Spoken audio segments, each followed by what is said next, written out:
Welcome to the Relationship Economy. I'm Jay Deragon. It's good to have you back.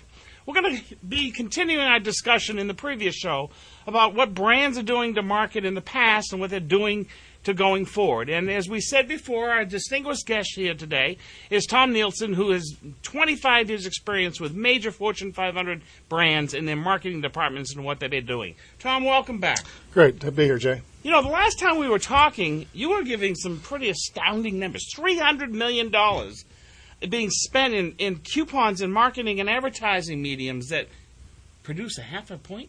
Yeah, it's actually $375 billion, and it's difficult to swallow such a big number. I understand, but yeah, it's really quite amazing that this paper-dependent marketing culture that we basically have been in for the last several decades is really so completely bloated with costs.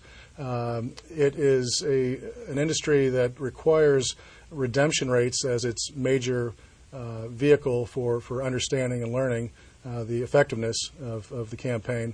Those redemption results may take 6 to 18 weeks to go through an internal clearinghouse on the retailer front over to typically North Carolina for clearinghouses, and then they get the redemption results. The redemption results themselves don't even tell you exactly what the quality of that redemption is.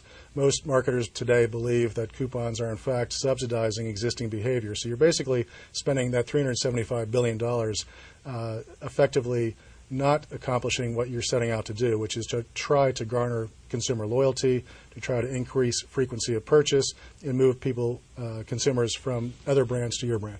Well, Tom, this is, I have to scratch my head and say, for decades they've been spending billions of dollars and only getting a half a point return.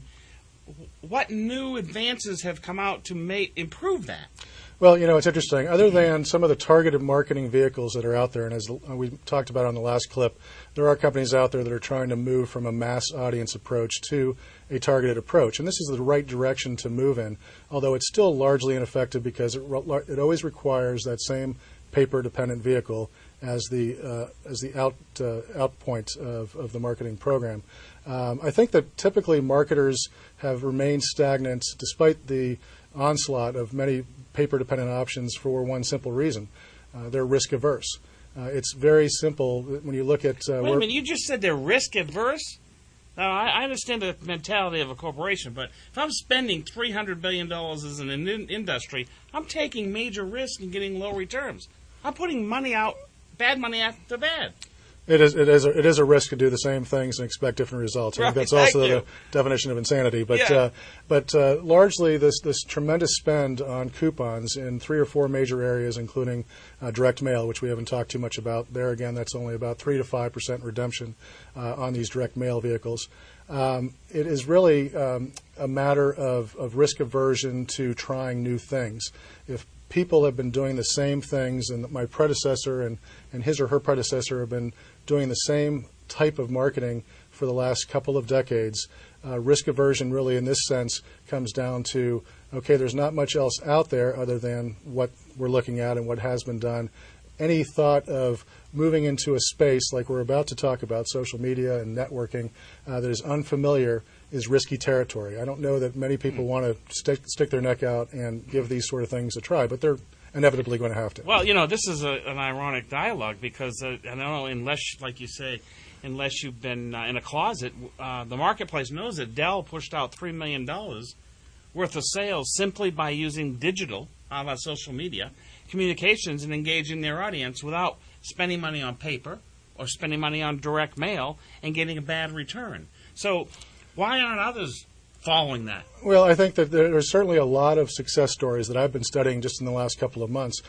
Twitter, for instance, wasn't out there a long time ago, and so much of what I have learned about social media and social networking has really come about through intense studying and in alignment with strategic partners that we have in this very area. It is the most forward-thinking companies out there that are recognizing that in order to reach your target audience, typically 18 to 24-year-olds, these Gen X, Gen Y, and millennial players out there, these are not people that are clipping coupons, Jay, as you know. Yeah. These are people that are living and breathing in the very social media space that we're talking about here today. To find these people, you've got to go where they live, not push out mass advertising or even somewhat targeted advertising, hoping to achieve a result with these folks.